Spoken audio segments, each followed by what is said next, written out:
আমাৰ অসমৰ যিটো চিলঘাট মৰাপাটৰ কল আছে তাত আমি মৰাপাটখিনি যোগান ধৰোঁ। আমি সবেই যোগানকাৰী আৰু সেইটো যোগানকাৰী এই মিলটো চলি থাকে।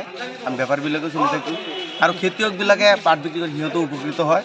আৰু তাত যিবিলাক শ্ৰমিক আছে, মিলৰ যিবিলাক প্ৰায় 2000 ৱৰ্কাৰ আছে, সেই ৱৰ্কাৰবিলাকো চলি থাকে।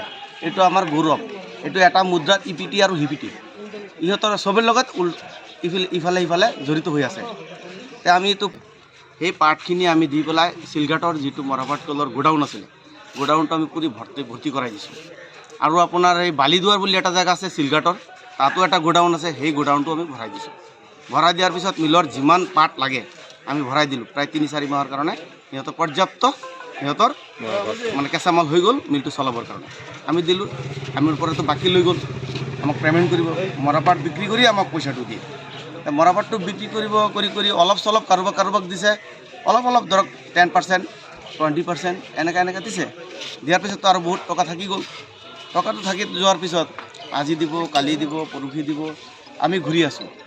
মানে কেতিয়াবা আজি দিম, আজি হৈ যাব, আজি আবেলি হৈ যাব, আজি নহয় কাইলৈ আহক, এনেকৈ কৰি মানে ঘূৰাই আছে।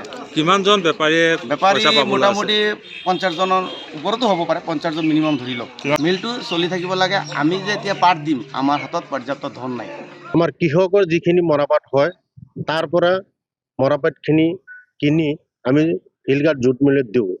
আমাৰ এটা গৌৰৱ যে আমাৰ অসমৰ ভিতৰত চিলঘাট মৰাপাট কলখন আমাৰ এই অঞ্চলৰ কাৰণে এটা বৃহৎ ইণ্ডাষ্ট্ৰীখন চলি থাকিলে আমাৰ কৃষকৰ পৰা আৰম্ভ কৰি আমাৰ ব্যৱসায়ীসকল, আজি যিসকল আমাৰ কল কাৰখানাৰ ভিতৰত যিসকল আমাৰ মজদুৰসকল আছে, চবে আমাৰ পৰিয়ালখিনি চলিব পাৰিম। ইয়াৰ ভিতৰত ডাঙৰ কথাটো হৈছে যে আমি যিসকল বেপাৰীয়ে, ক্ষুদ্ৰ বেপাৰীয়ে মৰাপাটখিনি বজাৰৰ পৰা কিনি নি আমি মিলত বিক্ৰী কৰোঁ। বিক্ৰী কৰাৰ সময়ত তেওঁলোকে মিল কৰ্তৃপক্ষৰ ভিতৰত দেখিলোঁ যে আমাৰ আজি 3 মাহ ধৰি পইচাৰ দিয়াত খেলি মেলি কৰি আছে। এই খেলি মেলি কৰাত বেপাৰীৰ ভিতৰত আমি অজ্ঞাতে এজন বেপাৰীয়ে বিপান কৰিছে। এই বেপাৰীজনৰ নাম হৈছিলে হাৰাধন চক্ৰৱৰ্তী।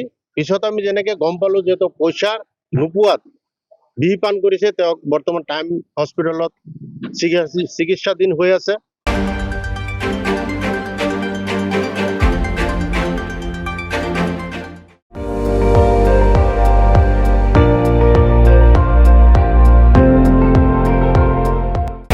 আপুনি চাই আছে ND24, সৰ্বশ্ৰেষ্ঠ নহয় সৰ্বোত্তমৰ দৌৰ।